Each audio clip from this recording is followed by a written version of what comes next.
thing on the list was leadership changes. I think everybody knows that this is my last meeting as chairman. Been waiting and waiting for this day, and after today, you'll be rid of the voice of doom and gloom. Hi, Bill. So, but what I think maybe makes a little more sense, both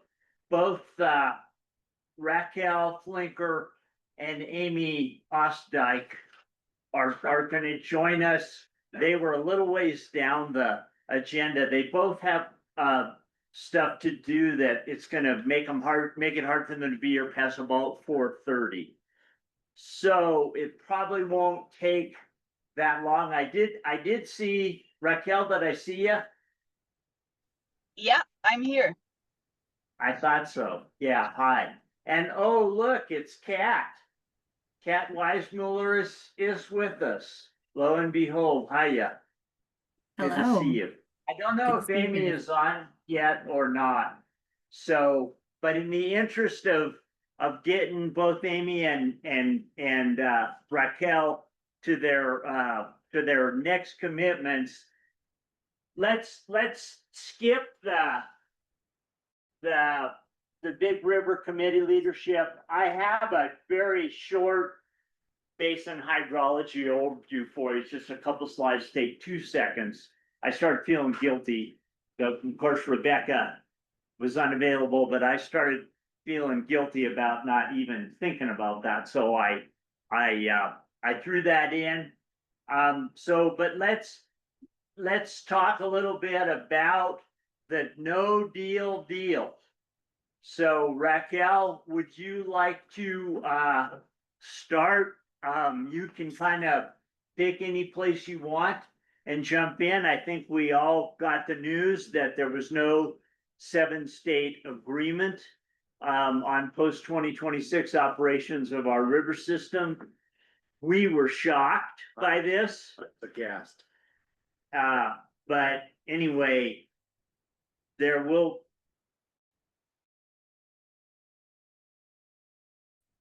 Yeah, Raquel wanted us to know about that.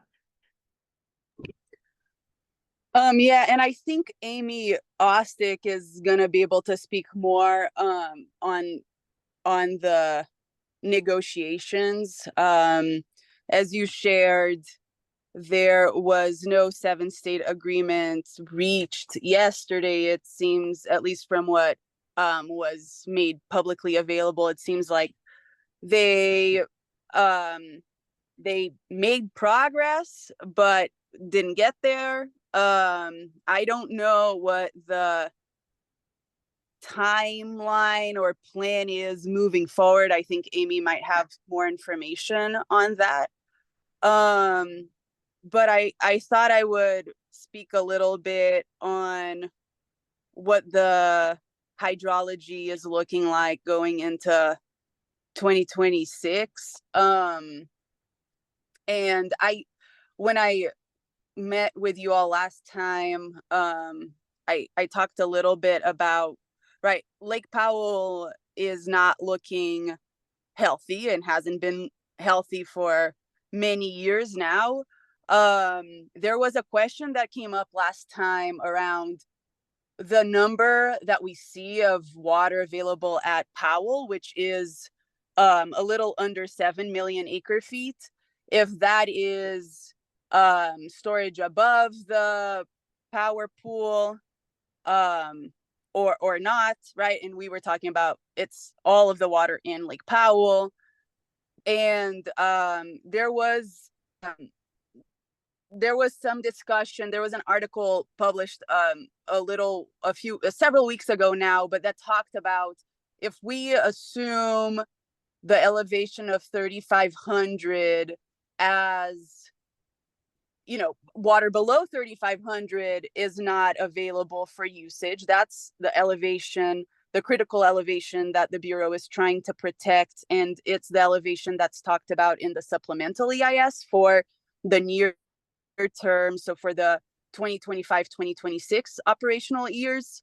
So if you draw the line there, only around 2.5-ish million acre feet is actually water that's available for usage in Powell. You would have over 4 million acre feet of water in Powell that you don't have access to because of infrastructure limitations. And right, there is the supplemental EIS says that the Bureau can basically do anything in its power to protect elevation 3,500, including reducing releases out of Powell up to 6 million acre feet. Right now it's set at 7.48 for a year of 2026, but they could drop that. And what triggers that is if in the next 12 months, the 24-month study shows that it is possible for this for Powell elevation to fall to 3,500. And that 24-month study shows that. And so the winter is gonna really set the stage of what the Bureau is going to end up doing. But they, at least according to the EIS, they could drop releases out of Powell, but there's drill operations that probably would come into effect before that. So, but who knows, right? But they could trigger releases from the initial units to help.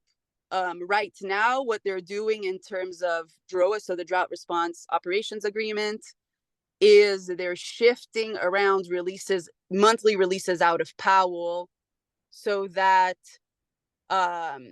they don't get below elevation 3,525. So anyhow, just wanted to say that, just because I think the situation going into 2026 is hard, and could potentially, depending on how the winter progresses, add more pressure to negotiations. And I really don't have much more to add on the negotiations, but Amy could have more. And I'm happy to answer questions. Let me, I'm gonna jump in here and just ask you one question.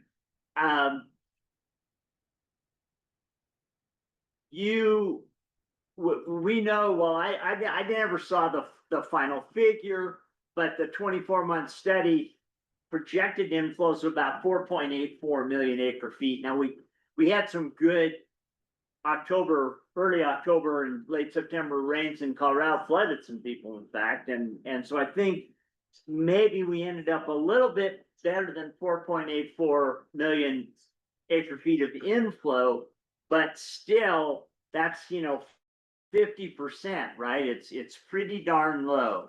So given that, it seems likely, so we're at, I don't know where we are, 34, 45 or something today.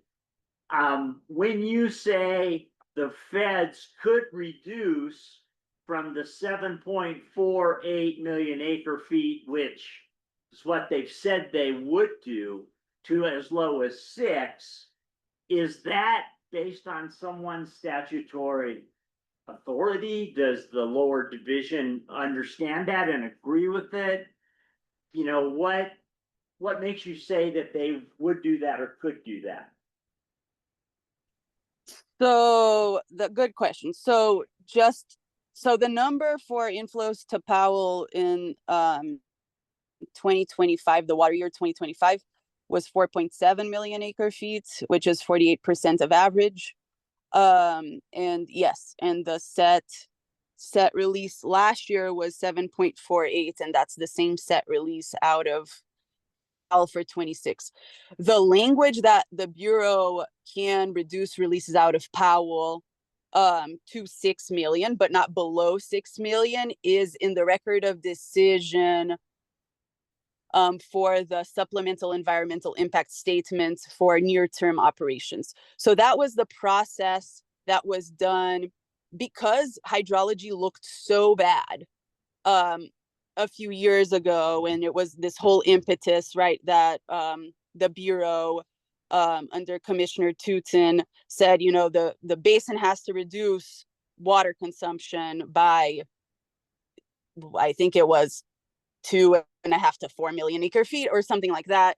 So the long-term negotiations were already, you know, underway, but they needed a supplemental EIS for the short term so that they had more flexibility on their operations before the long term post 2026 was decided. And in that document, they say that they could reduce releases. But, you know, my take on it is, so DROA, the drought response operations agreement allows for releases from the initial units, and DROA is trying to protect an elevation that's higher than the supplemental EIS. So DROA is trying to protect 3525, the supplemental EIS is trying to protect 3500. And so I think what the Bureau is probably hoping for is that they can, with DROA, do enough to protect both of these elevations. But we don't know what the winter is going to be. So I think there's a lot of uncertainty on how they're going to act, but this record of decision would allow them to reduce releases out of Powell.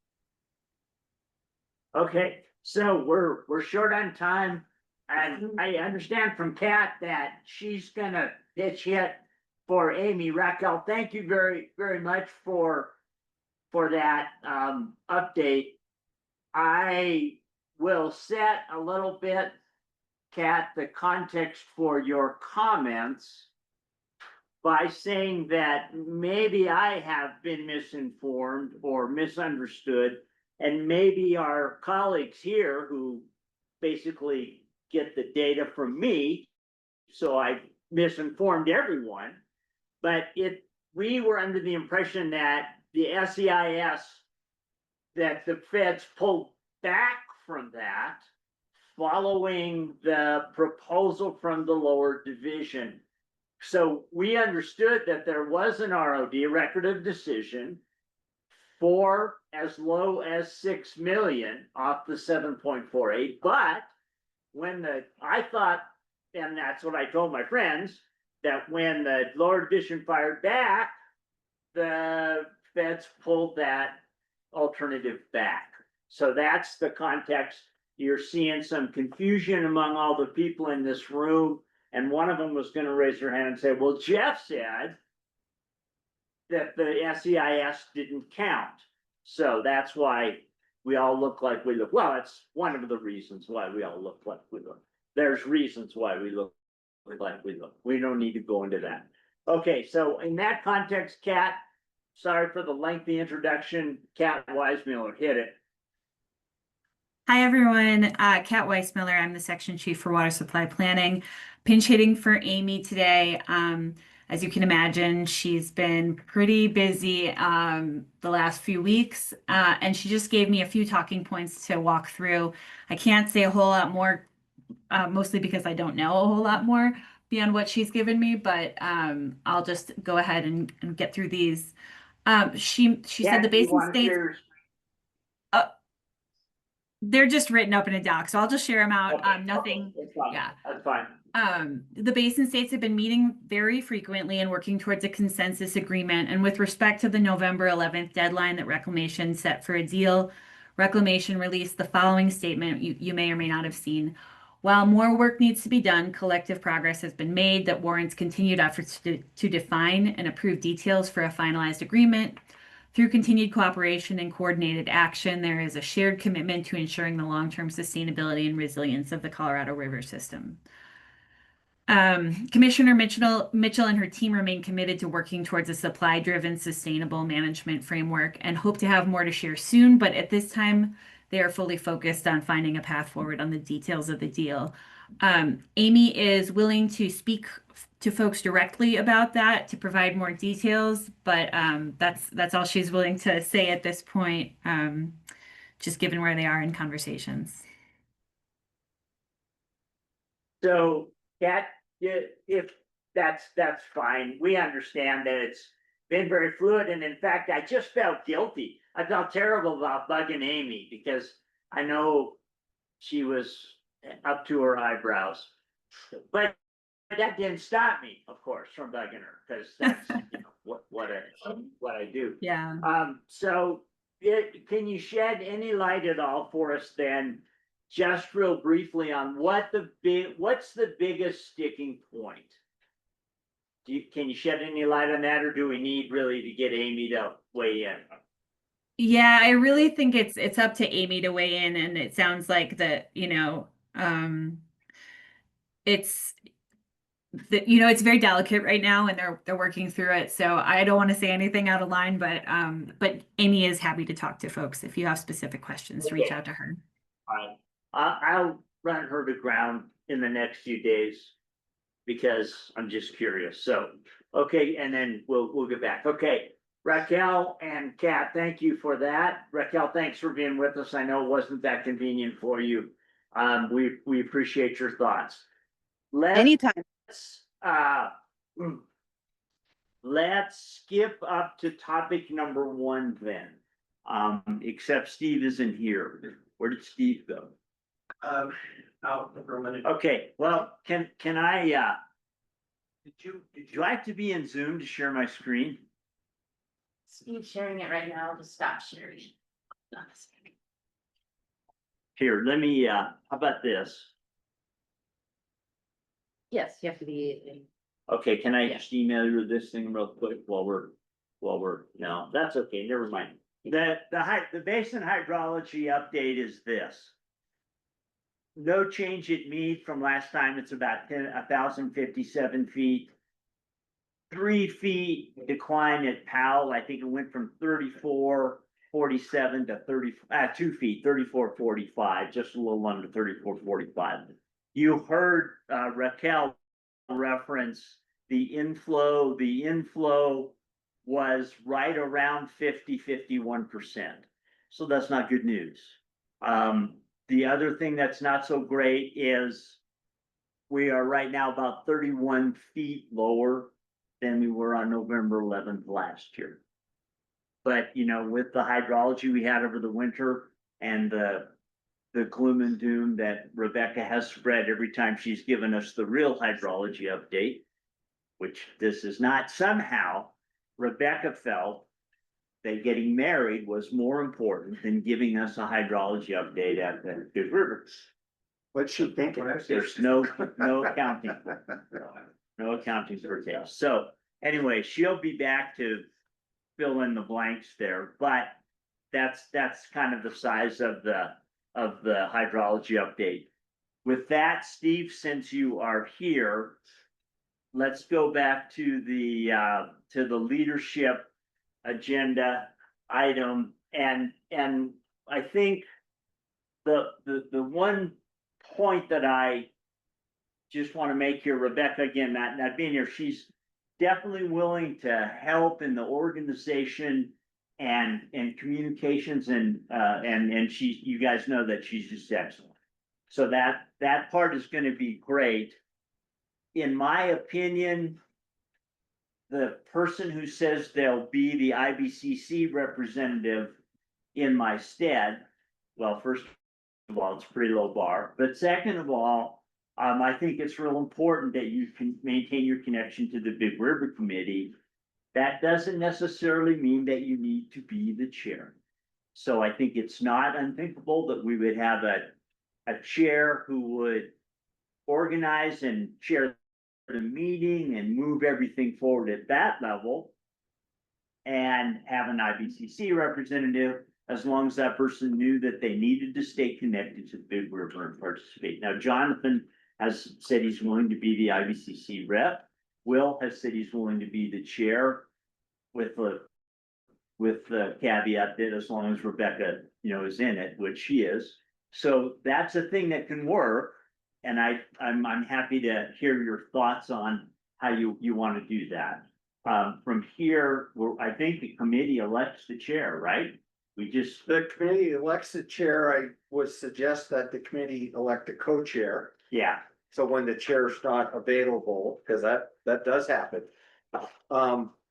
And then, my take on everything, Jeff, is the chair needs to run the meeting and make sure that everything's set so that when people come for the meeting, that the meeting can run and all the materials and whatever are available. They don't have to be an IBCC member. I agree with that. okay, So They need to communicate with Sally and Kristen. Yes. They need to coordinate with the IVCC person. They need to be at the executive committee meeting, yes, which is a week before the roundtable. So there's more than just chairing the meeting. The preparation of the agenda takes time. yes, yeah. and there are, it's up to you guys to sort of sift around how you intend to do that. For us, so, Ken stays really closely synced with staff, and I stay pretty closely synced with Amy and Becky and the DNR at that level. So, you can figure out how you want to do that. Going forward, I think it's real important that we keep those two pathways open though. Yeah, and the only other thing is that we'll elaborate a lot more here in a minute when Pat and I start in on our portion of the presentation, but we're watching a significant evolution of what's going on with the roundtables, and there's gonna be the IVCC coming to us every meeting for the next 3 years, looking for very specific input on a number of topics. The first one will be storage, and that's what we're gonna talk about today. But that this is an ongoing process that we're trying to, as IVCC members, relay this information back to the rest of the IVCC. And when we can find consensus, make sure that the staff and the board and even last year was the legislature knew that we felt that snow measurement was a really important goal that we all agreed on the importance of. So there's the logical place that this is going on is in the subcommittee, because our roundtable meetings are already really busy. We don't have time for hour-long discussions about policy. In fact, I know the South Platte has all-day meetings on this stuff. So there's a lot. This is our chance. We were complaining that we didn't have a voice, that we weren't being heard. Well, they're asking us our opinion now, and we have a chance to take that opinion forward. So that means the Big River Committee might be the logical place to kind of do a slash IVCC and share Big River Committee, the kind of ingest tradition, and make sure that we're aware of those, but also do this homework assignment that we have every meeting, and then report back in the Big River Committee what we discussed, or what were our assumptions, and are we on the right page? Did the IVCC reps get a good direction? So I just wanted to add. Okay, so before we get to that part of the agenda, which we're gonna get to, in addition to Will, is there anyone here who would like to raise their hand and nominate themselves or express interest in being the Big River Chair? Anyone at all? Anyone? Sitting right in the right spot. Okay. I, as the current and outgoing chair, and I'll take it to the end of today, Will, and then you and I can start working on how we go forward. I would entertain a motion to nominate and approve the nomination of Will as the Big River I Chair. move that we nominate and appoint Will Myers as the chairman of the Big River Committee. That's Brenner. I'll There's second second. it. Jeff Comstock seconds. All in favor, please say aye. Aye. All right. Do you hear the train running? Okay, now, if I am understanding it correctly, Jonathan, the roundtable needs to approve and appoint. We will elect IBCC The at IBCC the representative. later So meeting. we'll do that, later, and we'll, Steve's got an idea for how we're gonna organize all of that. Okay, so before, I'm sorry, Will, go ahead.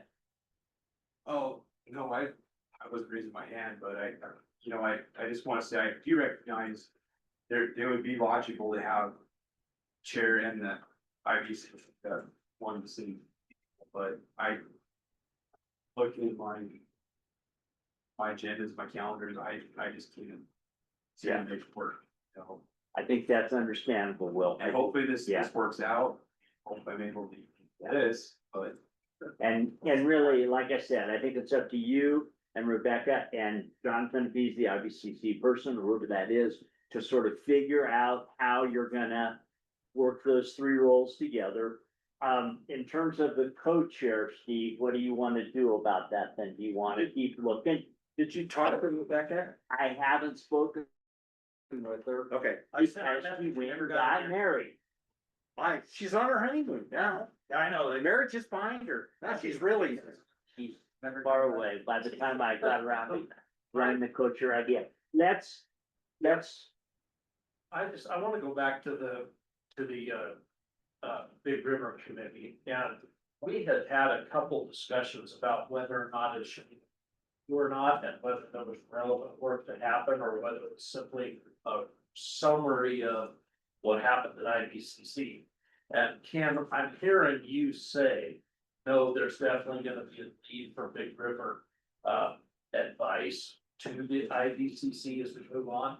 Because really, this all started with the old Colorado River remind me, like Demand management. demand management. And then after that, you haven't really provided a whole lot of advice. So, we weighed in a little on conservative views. Jeff, in a lot of ways, is kind of responsible for a lot of this evolution that we're seeing at the state level. As you would go to these IBCC meetings and talk about this stuff, and we would present our paper, which at the time was considered very poor form, that it was not immediately embraced as the roundtable having an opinion that they wanted to share with everybody.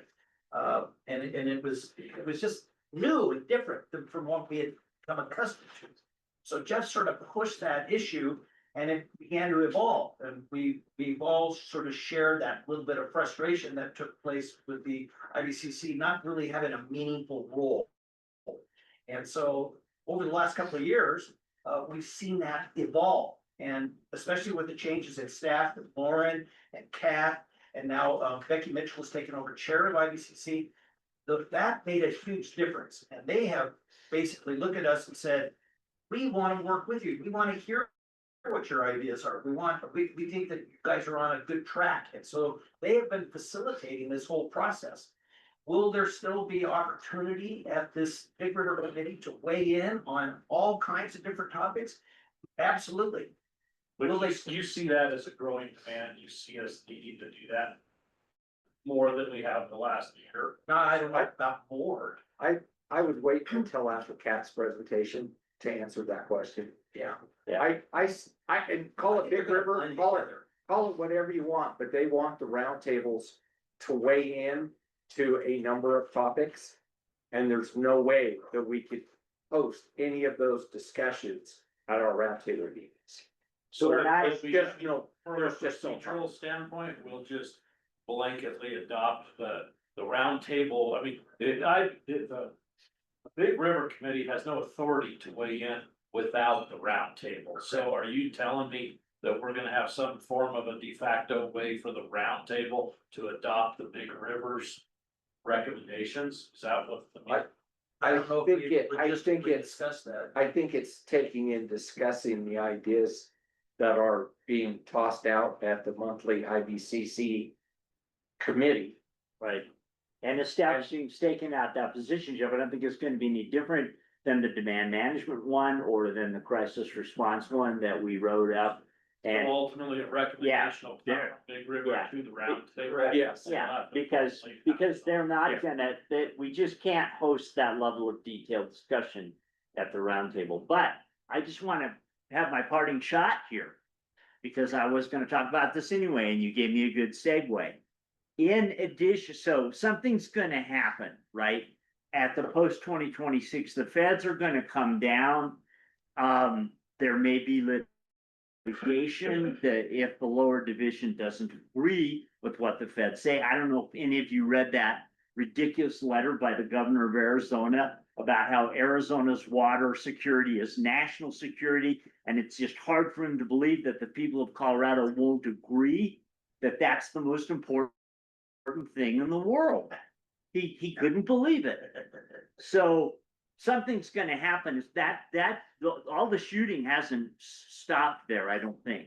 But even when it does, Jeff, even when the 2020 plus 2026 agreement is in place, we're operating the system the way we hope, or the way the feds say, then there's going to be a need for conserved consumptive use in our state. And what that means, as demand grows over there and supply doesn't increase over here, that means there's going to be some hard conversations between Front Range and Western Slope. So I don't think the job of the Big River Committee to help everyone in the Ample White Green understand that and understand those implications.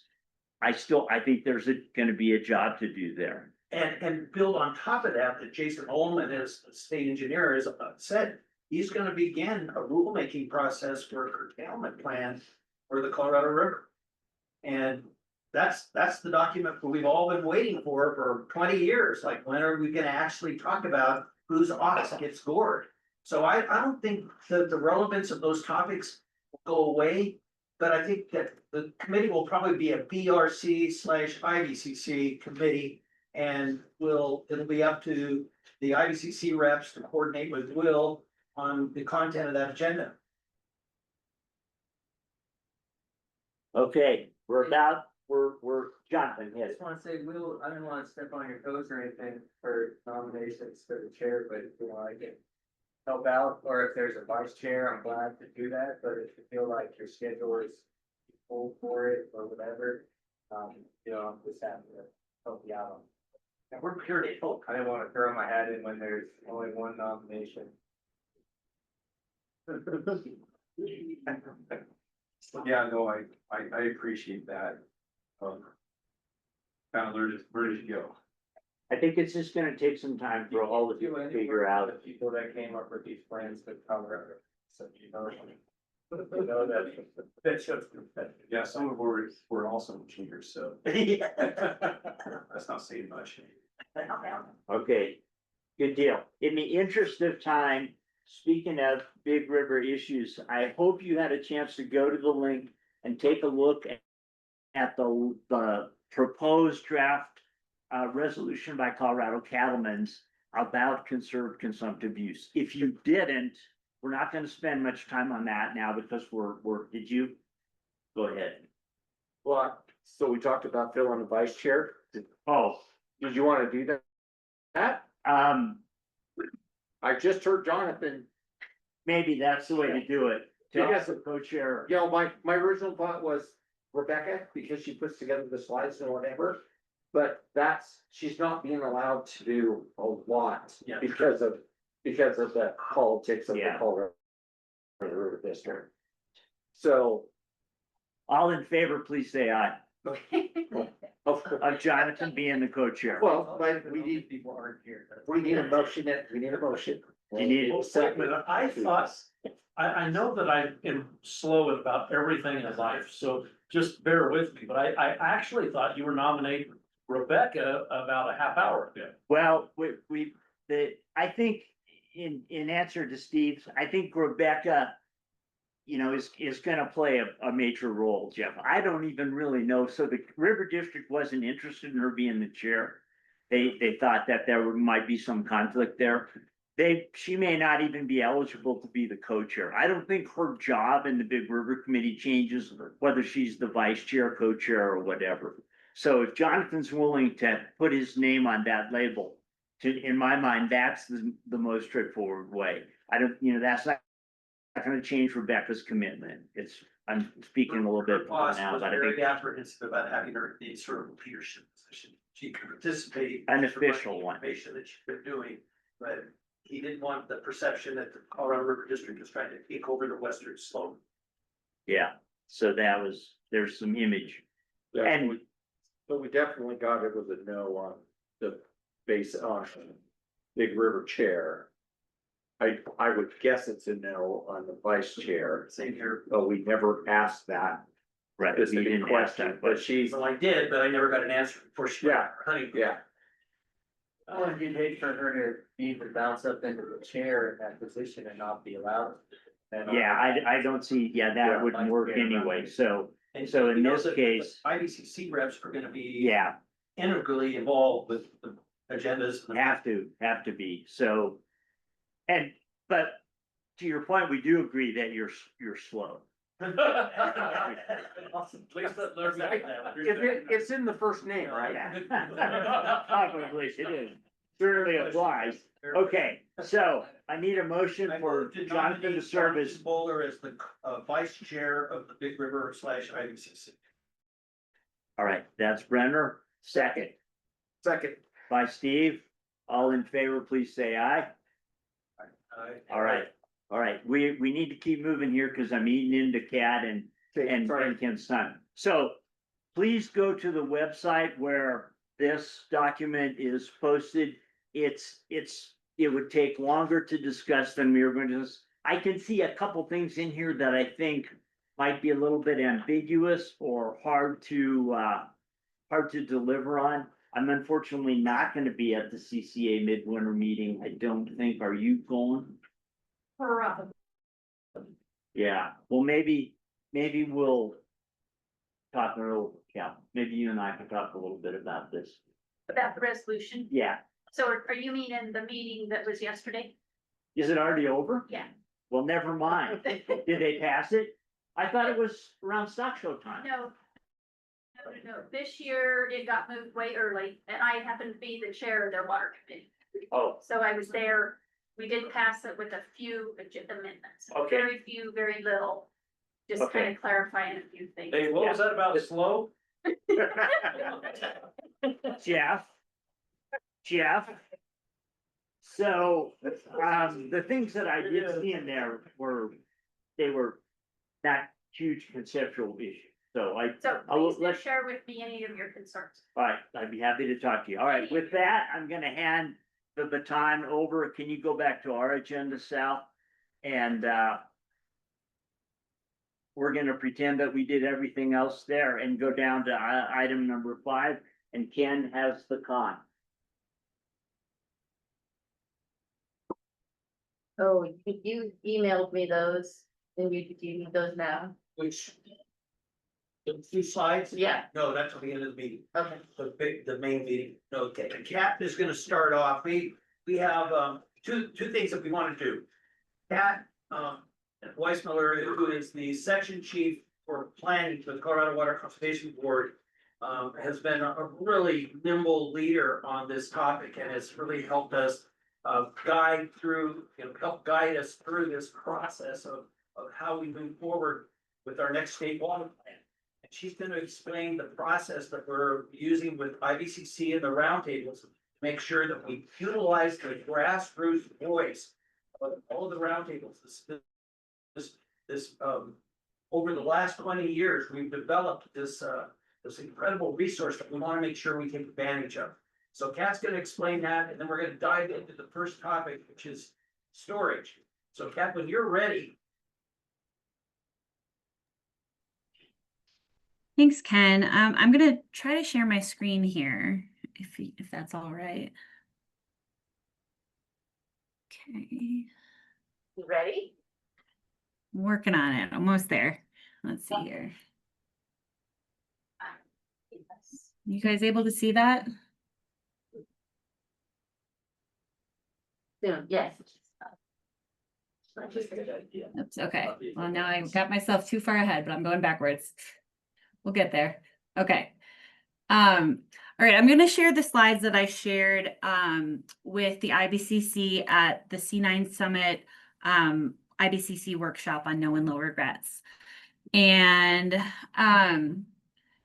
feel free to stop me along the way as I'm going to answer any questions. I know this is a topic that is pretty open-ended. There's a lot of uncertainty around it. So I'm happy to stop and answer questions to the best of my abilities. So to start with, I just want to walk through how we got to no and low regrets. And it's something the IBCC has been talking about in various ways for about, I would say 2 years, probably since the beginning of 2024. The IBCC, as Ken said, was kind of struggling to figure out exactly what its purpose was, what it wanted to focus on next, and did some self-reflection and started to look at what the qualities of a successful IBCC member would be, and also like what kinds of projects or topics are really ripe and ready for the IBCC to take on. And I think that really laid the groundwork for no and low regrets. We kind of worked on defining what actionable projects are, what falls within the sideboards that IBCC has to work within. You know, IBCC works within Colorado. We don't really work on interstate issues. Obviously, there's some crossover there, but we have to kind of know our role, not get in front of the CWCB board, know where we fit into all the dynamics of statewide planning that have emerged really since the IBCC originally was created. It's, you know, it's been a dynamic landscape of, you know, changing entities that are all, you know, kind of vying for specific roles. So all that to say, there's been a lot of kind of underpinning work that got us to no and low regrets. And then last year at the C9 Summit that was in Crested Butte, which I'm sure many of you attended, we did a drought resilience action plan exercise where we kind of imagined ourselves in the future and asked ourselves what steps would we have taken to prevent, you know, some potentially foreseeable outcomes.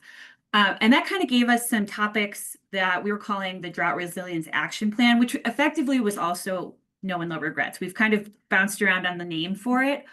But that brought us to our February meeting of 2025, where we discussed no and low regrets and whether or not it was something we wanted to take on and how we would compare what came out of the C9 Summit against the original 2013 no and low regrets action plan, which was something that the IBCC developed through several meetings. It's about an 80-page document, and it has a lot of ideas about what the state could do to plan for water going forward under a range of potential futures, actions that would work under any range of potential future scenarios. So we created a subcommittee, and that subcommittee started comparing that 2013 action plan against the ideas that came out in 2024 and realized that the world of water planning has changed a lot, and it might be time for us to update that no and low regrets action plan.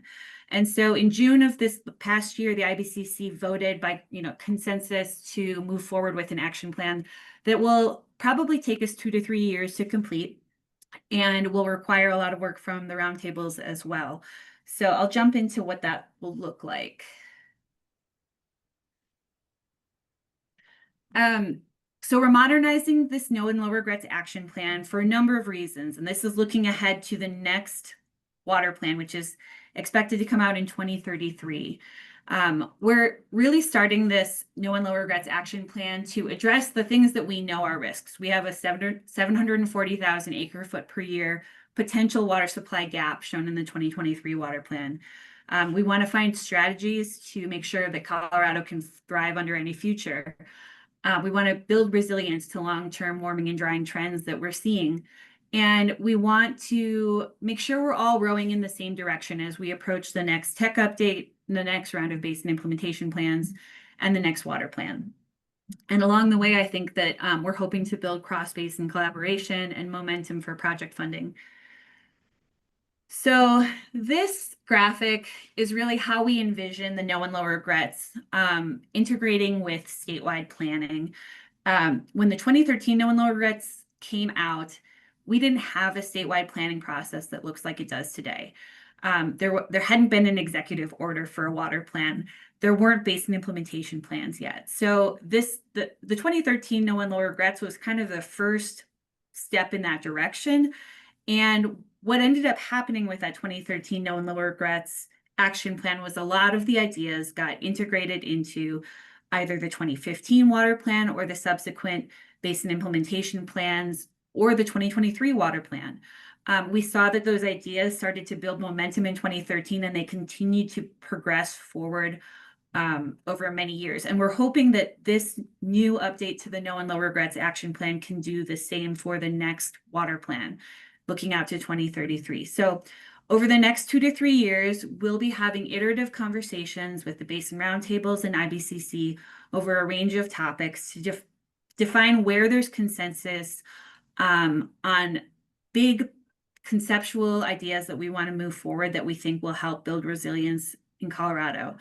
And along the way, I imagine that we're going to come up with data gaps and needs for more information. I think some of those will filter into the analysis and technical update that we are at work right now contracting for, which is going to come out in 2029.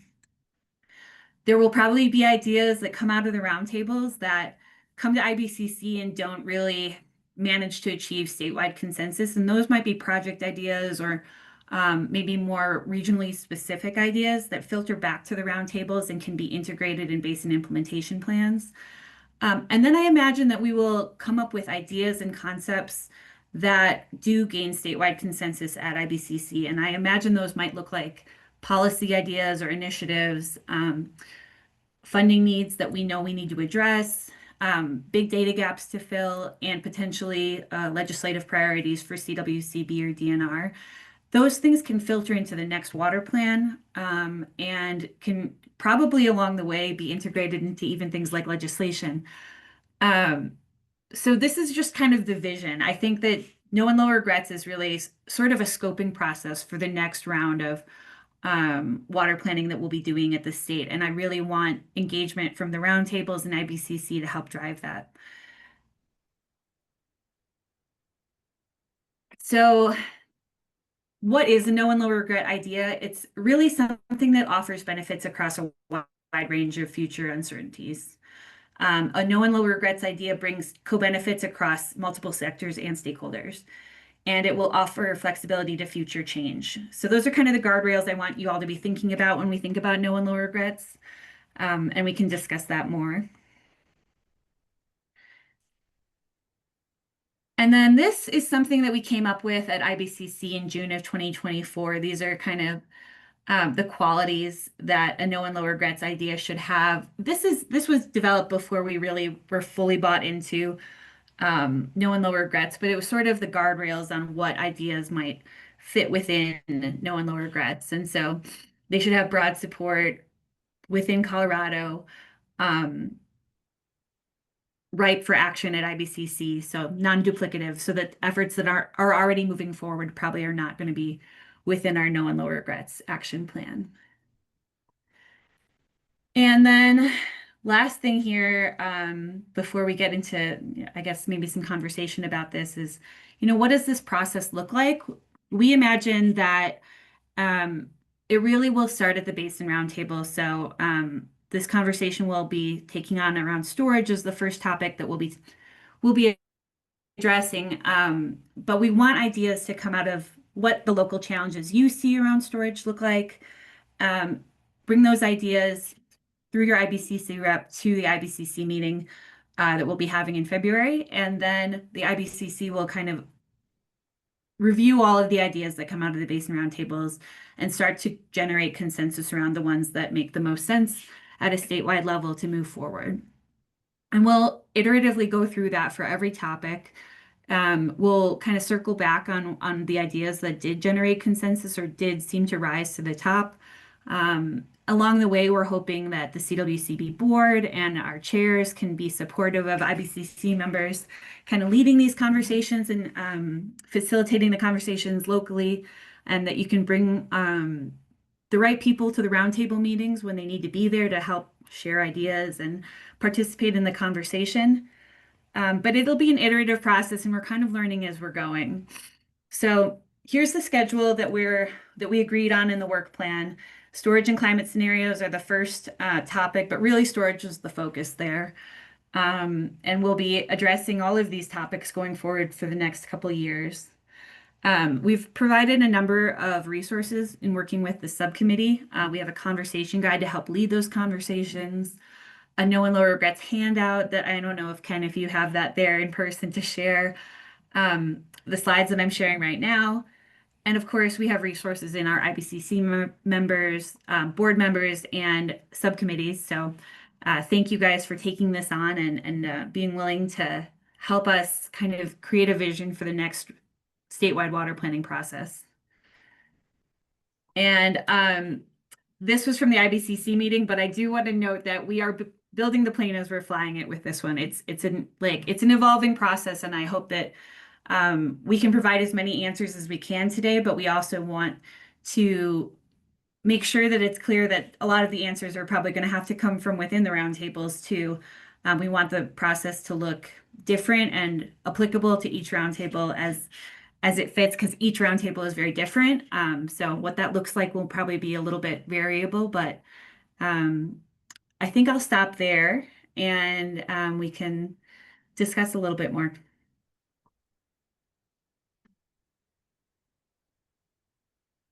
Yeah, do you have the slide that highlights the topics over the next 3 years? Sure. One Or was I second, I'll goofing pull that off while back you up. were showing me? You were goofing off. She showed it. Okay, well, I wanna make a point though. There we go. There you go. Yes, so, these topics, and there's also a timeline with these, I think maybe you have them up there, I don't know which. Yeah, it's on there. Right now. So if you can go back to the one flow chart that has the big long sweeping arrows that goes all the way up to the water plan. One more. Yep. Yeah. There we go. Yeah. That list of things that we're gonna do the next 3 years sits right here. That's this. That's what we're doing the next 3 years. Getting ready for the technical update and then we'll start on our BIPs. But that's, I think that would be the only graph that I think we might still put together, is just meld into that longer timeline that goes out to 2033, what we're doing here the next 3 years. That's all.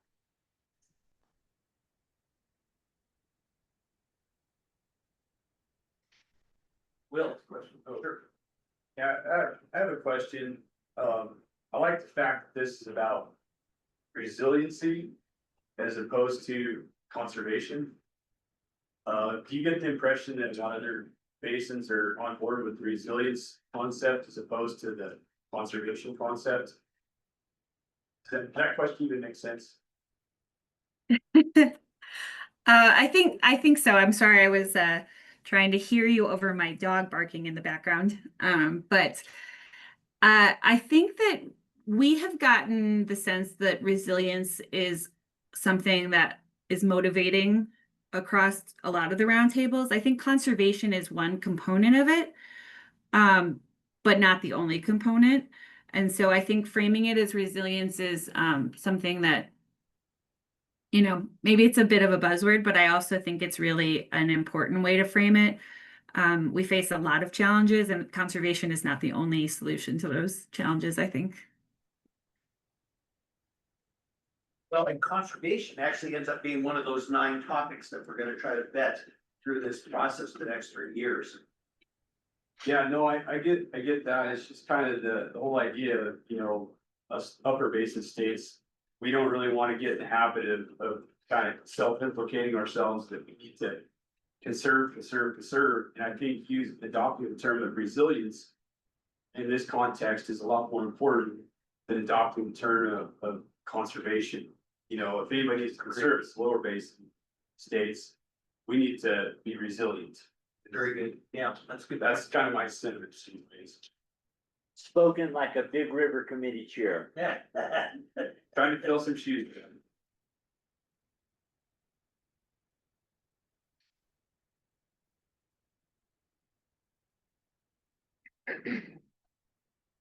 So I sat in a all chairs meeting yesterday Yeah, for this same, yeah, what are your thoughts? your same presentation. Well, I just wanted to bring up that, bringing these topics back to back to the roundtables to work on, there was a lot of uncertainty from the roundtable chairs about what those conversations might look like.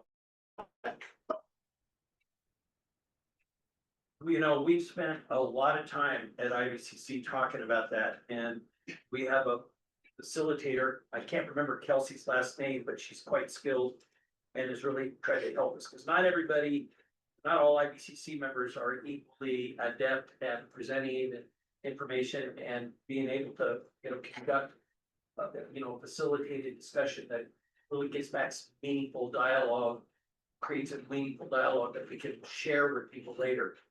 But we will have a crib sheet. I've got a few notes that will help me through the rest of this meeting this afternoon.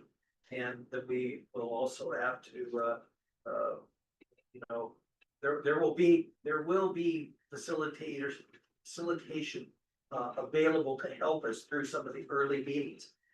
The other thing that seems to be a trend, and there's not really a recommendation from IVCC or from the Water Conservation Board, but it does seem that everybody's pretty much in agreement that we can't do this in our basin roundtable meetings. There's just too many things already going on, and we have to kind of think about it as like the grants committee. If you're somebody who really likes to kick the tires on grants and really know exactly who it is and all the details and everything, go to the grant committee meeting. And because you're always welcome. Because at the roundtable, you're gonna hear a 5-minute presentation, and that this has been thoroughly vetted. Often those reviews are an hour or more to really find out every detail. And they're often, we'll find things that we go, you need to work on this a little bit longer before we push this forward. So that'll be a similar thing with the IVCC dialogue is, we're gonna try to do as much of it in a subcommittee as we can, and then fairly represent it to the roundtable. But if you really want to be involved actively in storage, you've got to come to the meeting, the subcommittee meeting. That's exactly the answer. Kat, what else are we forgetting? Well, I would just say, I think that it's tempting to want to get in the weeds on ideas on this, really get into details. And I think it's important to kind of think really big picture, starting with like the local challenges that the Yampa White Green faces, obviously will be a good place to start. I think that your basin implementation plans, the strategies and visions in there are a good place to start for these conversations. And then, I would just urge you to, I guess, kind of think big picture. One example that I like to point to is as this conversation started to emerge at IBCC, we had a really strong consensus around snow measuring and monitoring. That was in June of 2024 down in Durango, and almost all of IBCC was, really supportive of the idea of moving that forward. And it very quickly moved into legislation that gave DNR new staff that are now working in that space. And I think these ideas can move really quickly, but I think that, they have to be very ripe, and one of the components I think that makes it ripe is not having it too granular, like trying to think big picture. So around legislative priorities or around, big policy ideas that could potentially shift to open pathways for resilience, I think that's where we need to be thinking. So I guess I'll leave it at that. Well, and some of that minutia and more detailed discussion is more accurately reflected in our basin implementation plan. Is that fair? Yeah, Yeah. I think that's right. Yeah, well, if you don't have anything else on, and does anybody have any other questions of Kat on this process that the IBCC and the staff have worked out, and how we intend to utilize you as an important resource over the next 3 years? I just mentioned, because I went to this summit, and it was really interesting, learned a lot. One of the things that really struck out is our basin and the North Flat are some of the two with like the smallest population centers and no real urban centers. We have a unique perspective amongst all of these groups that really stands out quite differently from all the other basins. So even if they have small populations, they have large towns that aren't centered on agricultural or even necessarily recreational economies like ours on the view. So that difference really kind of jumped out hard at me. And I think it really brings an importance to our Muslim parents that they want to hear from us.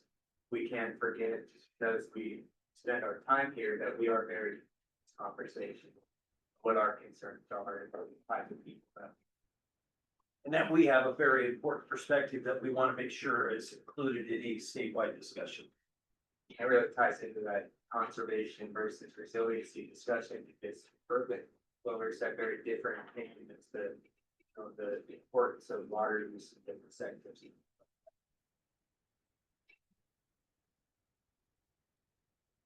All right. Well, if there's no other questions for Kat, we're gonna move into a discussion on storage as our first topic. So we know that this basin has limited storage. Even though we produce a ton of water, we don't really have the ability to store a whole lot of it. And what we do store, we're using more as the drought has become more significant. We're seeing more coordinated releases from Stagecoach and Elkhead. We're actually utilizing these reservoirs.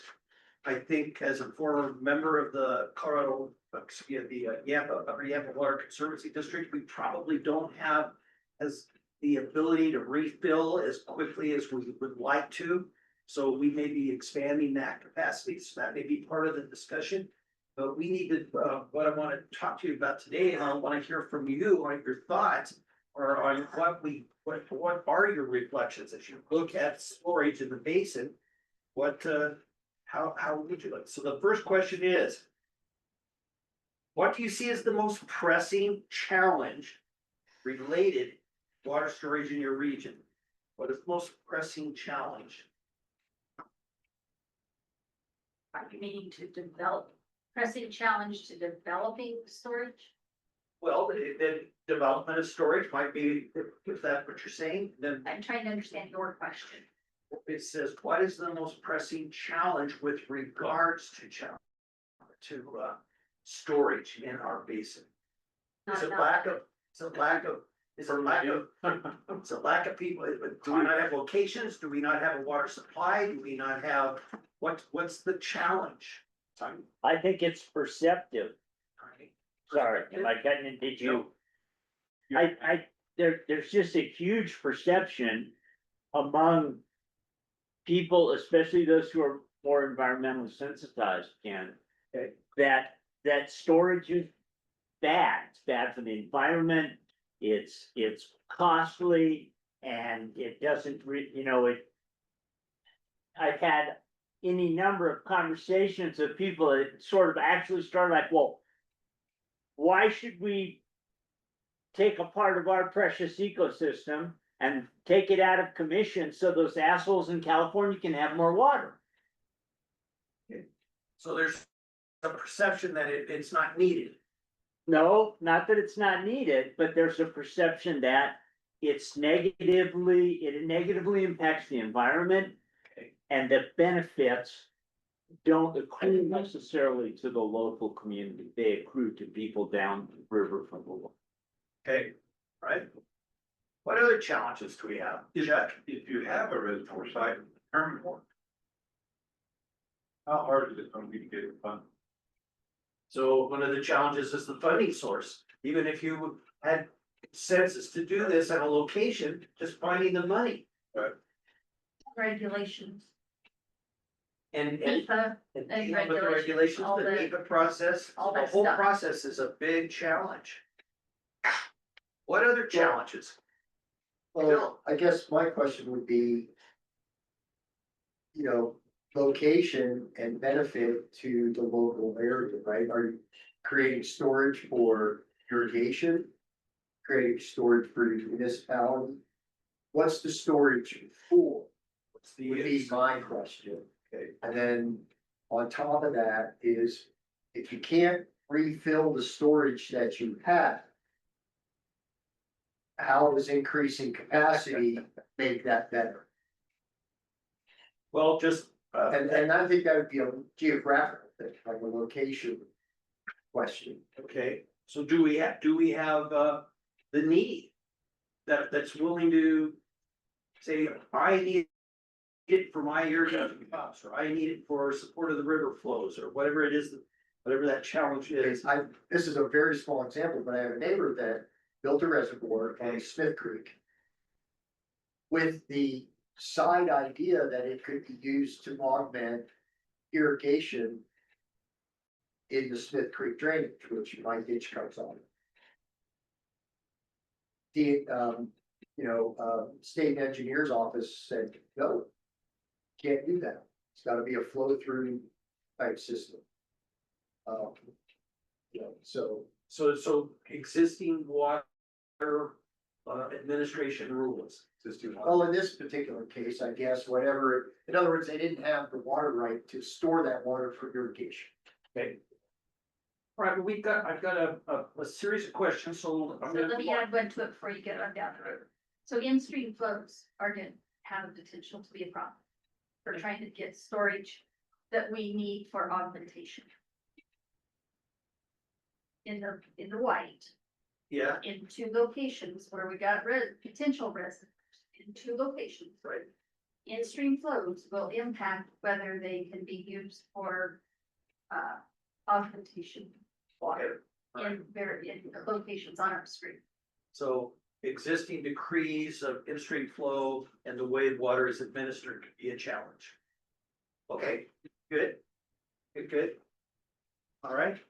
What opportunities exist? What opportunities? Better if I read it. What opportunities exist in your region? Or that you've seen elsewhere? What opportunities exist in our region? Or that we've seen elsewhere? Opportunities for storage. For storage, so that's storage. Chuck? Kind of bridge to the last question, this question is. And your is, or you get a permit.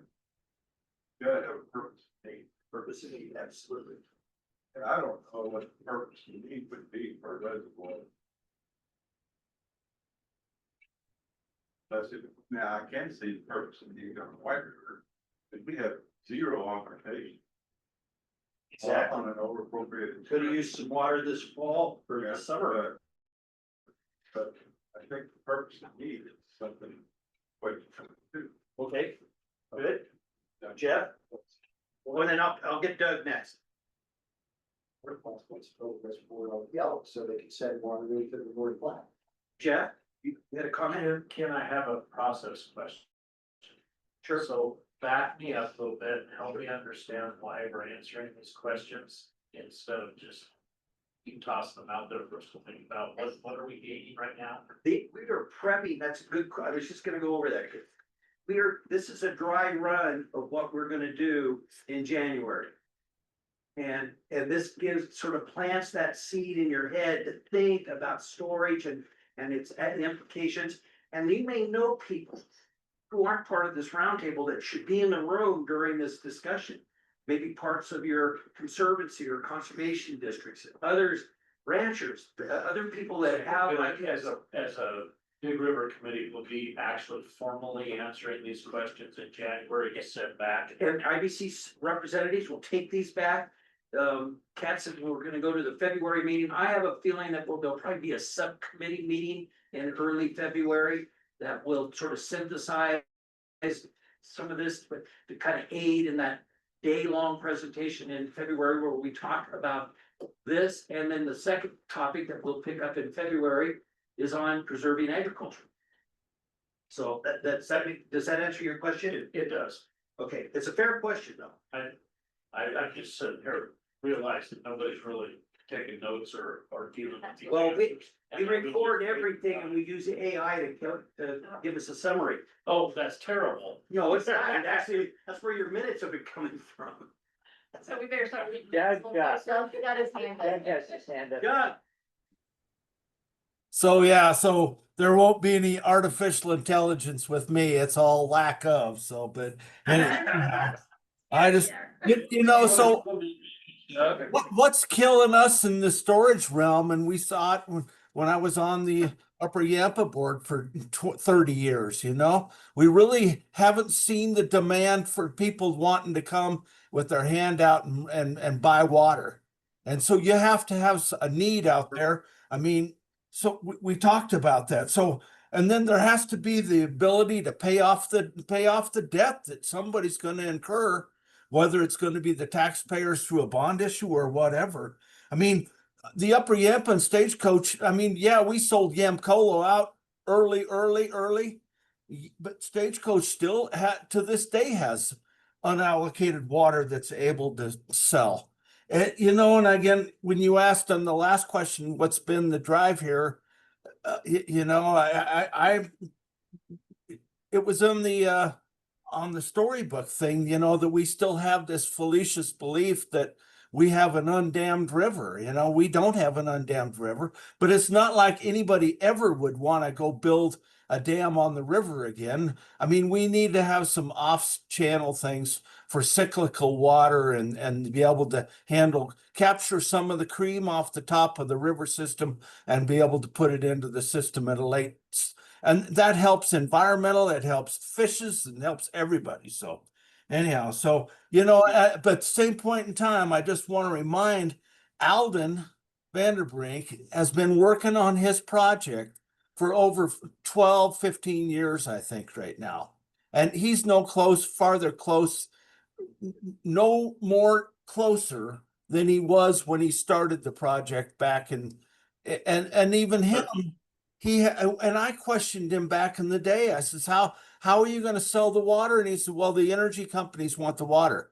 And I said, well, the energy companies are leaving. So anyhow, I'll shut up. Thank you for the time. but that leads us right into the next question, which is what are the biggest barriers to implementing solutions to our storage issues, and purpose and need and willingness to pay for the water sound like two things that you'd want to make sure that we included.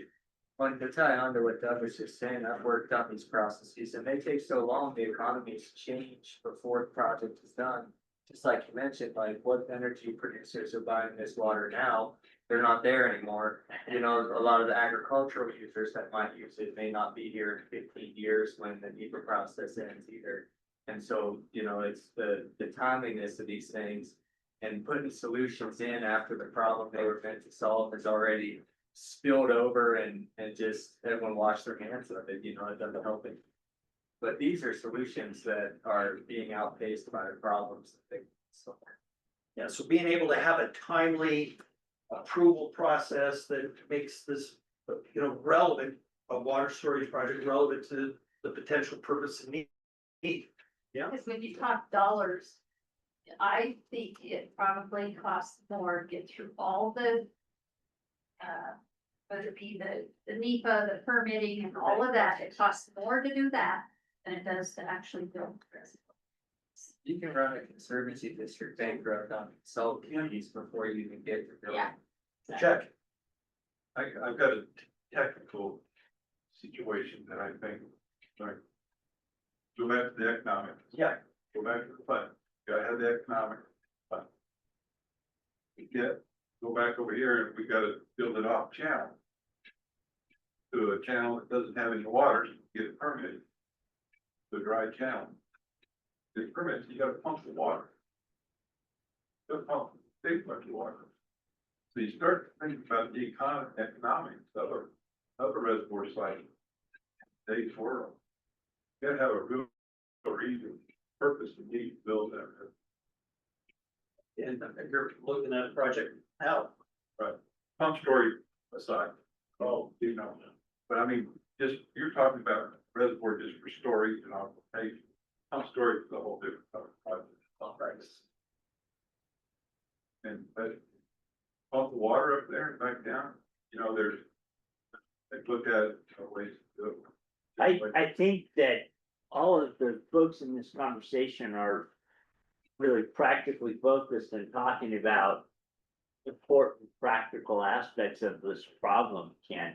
But I'm still gonna maintain, sorry if I get a little carried away, until you get over the hump of reservoirs are bad for the environment,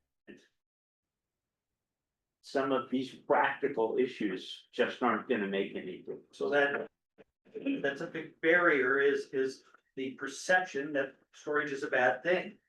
Exactly. And lawsuits, which result. A real, well, hey, Jeff, like, I think that kind of the clarification sometimes is not necessarily the storage, but the dams.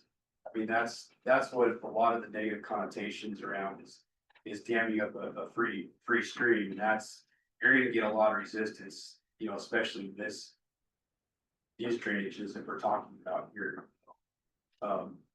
Maybe that's irrelevant, distinction, but. I hear you. Well, I wanna keep running through these, but I hope what you're seeing is that you could kind of imagine that in all 9 different roundtables, you're gonna hear similar comments.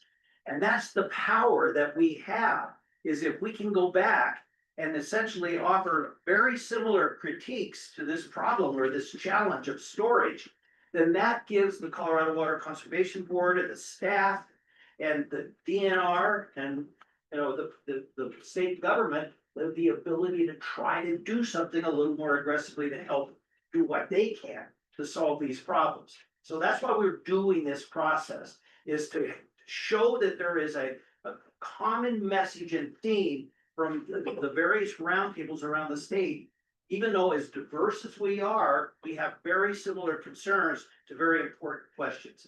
So give me 10 more minutes of your time. Ken, just to add to what Sure. Jeff was saying here, what's an interesting thing, and it comes from a messaging and a marketing standpoint. Those who oppose dams typically are supported by more dams than those who are looking to build them. So, for example, in Steamboat, they've got 4 or 5 dams that provide their water throughout the year. They're opposing communities that want just one, or maybe one supplemental to meet their basic needs. It's the same thing, our opposition comes from those who are most supported by stolen water. So if people understood what their watersheds look like. Yep. And that those storage units are essential to their ability to sit there comfortably and oppose these dams, they might realize that others need to have that same basic supplement for their lifestyle. A barrier would be the lack of understanding that the water that they're probably currently using in an urban area, a metropolitan area, comes from stored water, like Steamboat uses Fish Creek Reservoir. It's probably pumped back through a treatment center. Oh, yeah. It's the highly energy. That's- So Also, one real quick sure. note is another obstacle might be, what's the pushback downstream?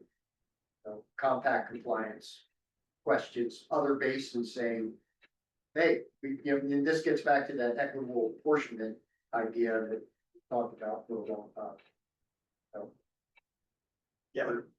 How are we gonna fill Lake Powell? Just an FYI, I also serve on the Colorado Water Congress Board, and I'm assisting with the development of the agenda for the January meeting. And one of the presentations we're gonna do is a list of different entities all over the state, like the Colorado Water Trust, that partners with the Upper Yampa Water Conservancy District, and they purchased almost 6,000 acre-feet of water out of Stagecoach this year to supplement flows down the river through Steamboat Springs. So there are lots of good stories. That's not a unique one. There's lots of those stories all over the state. The Elkhead Reservoir that was expanded by the Colorado River District, because we use that water to help support the lower Yampa River. So there are plenty of examples that we can use, but so making sure that people understand that there is real value in storage. Are we currently capitalizing on these opportunities? Yes or no? No. Probably not. So. Maybe some. Okay, I got a couple more questions.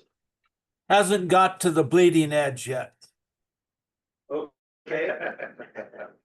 Can we build resilience in our water systems through storage? Absolutely. Absolutely, yeah. And that's what we're looking at, it's resilience. We see it this year, like, I think we've seen it every year to where releases probably from LCAD, like stem the column, yeah. That allows agriculture to continue to irrigate the fields they need to. It allows a lot of water users to continue to do what they've been doing. Yeah. And that's the definition of resilience. When we get a call out of Lily Park, that's water off into the 50s. It cuts water off for a lot of people. Oh, a lot of people. And so a little bit goes a long ways from out of LCAD. That's definition of resilience. Okay, and next question, what concerns do you have about expanding or changing infrastructure? What concerns do you have about expanding or changing infrastructure? For storage, For storage, well, I think it goes project by project. I mean, I think the first LCAT expansion was a good thing. Yeah. But the second one, the next one, not a good thing, okay? So it depends, because it's, really depends on each individual. you get 4,300 additional acre feet, but the cost of the dam goes 4 times. What it was, what they built the first expansion for, it was 4 times that.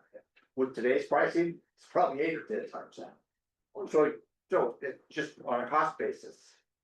Well, we have a good working example of the field trip we did in Rio Blanco County, and we went out Lake Erie, and we're like, well, do we expand it a little, or a little more, or quite a bit?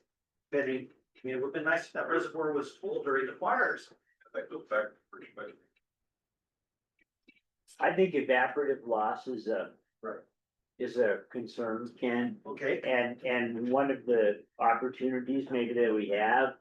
Some of the projects that we're hearing about that are much higher elevation. To reduce evaporative and transpiration, I think, that's a concern.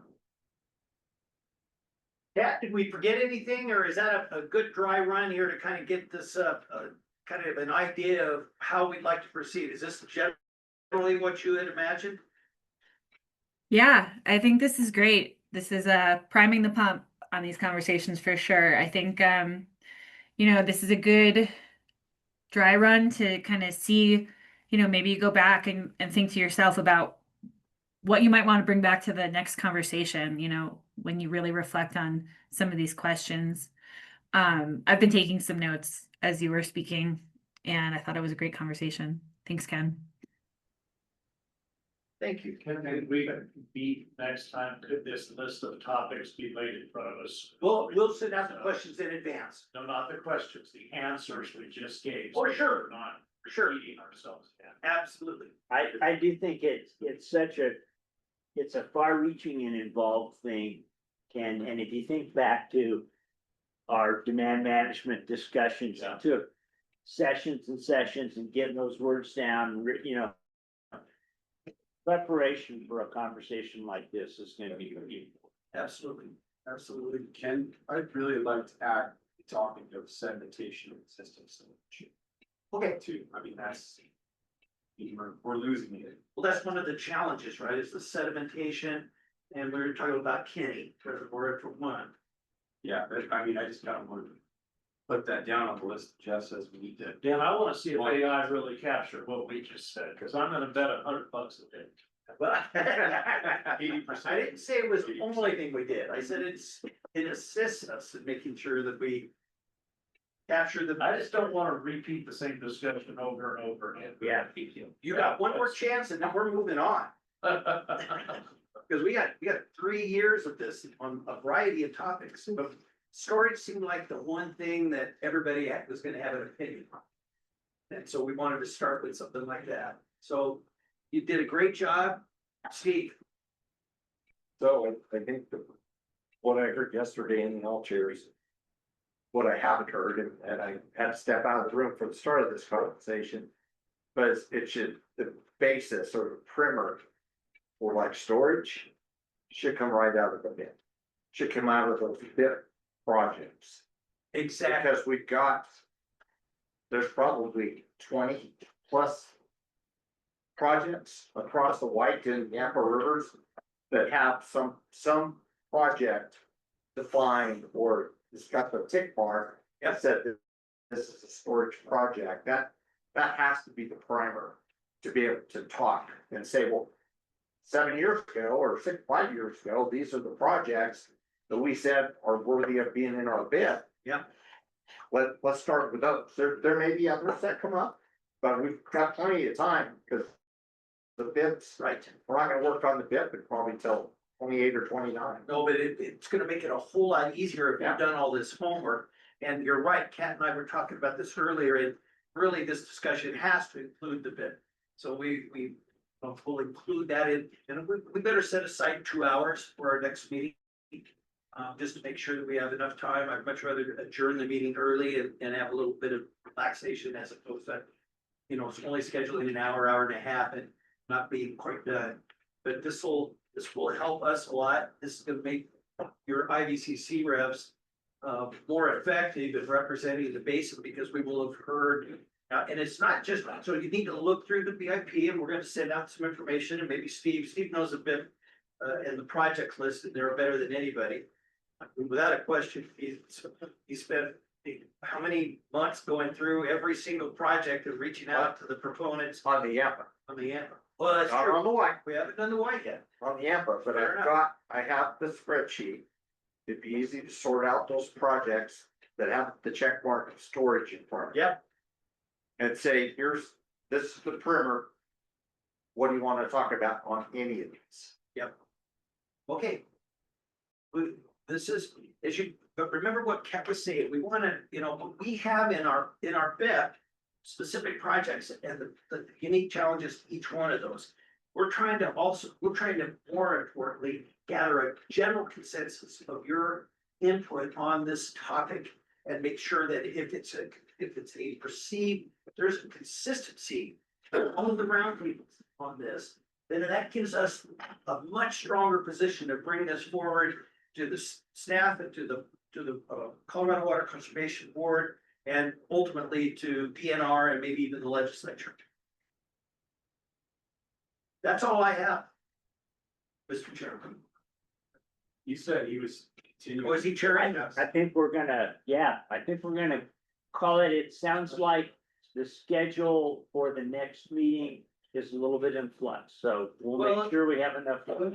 I would say 3:30 to 5:30 right now is what you should count on for the 14th of January. Okay, and Put it in you're your calendar. thinking that PEPA will not be in the way.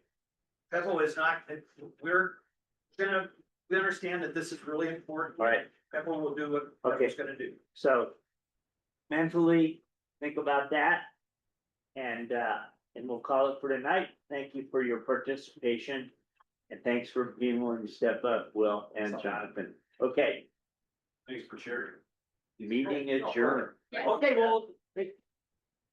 And before we finish, we just wanted to say thank you Oh, and thank you. oh, look at that.